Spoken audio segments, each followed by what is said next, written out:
Mga master, naglabas po ng press statement ang DBM related doon sa study ng possible increase sa government workers' salary.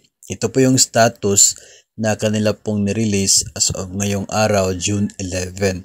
Medyo mahaba po ito pero pinutol ko lamang po sa unang bahagi because nandito na po mismo yung status ng sinasabi pong study at ayon sa DBM, ito ay ongoing and is targeted to be finalized before the end of June 2024.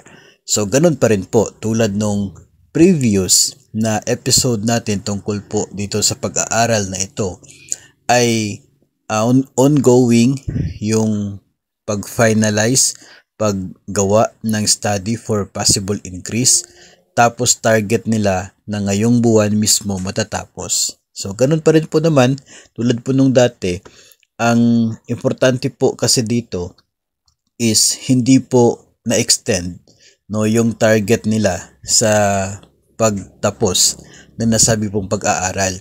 Ngayon pa ring June yung target na matatapos. At ayon po sa statement na ito, pagkatapos po ng pag-finalize ay ipipresent ito ng consultant doon sa DBM at doon po sa GCG, no, yung government compensation.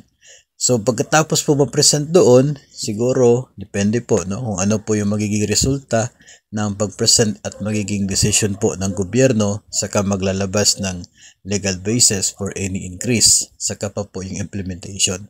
So hindi po natin alam kung gaano pagkatagal yung yung mga buwan na kinakailangan para po makumpleto yung buong proseso. Ang sigurado ngayon ay sinisiguro ng BBM na sila ay susuporta para po sa magiging resulta, no? Kung ano man po yung resulta ng pag-aaral na ito. So, ganun pa rin po yung estado, ongoing at target na matatapos ngayong buwan ng June 2024, yung related po sa possible na pagtataas ng sahod ng mga government workers.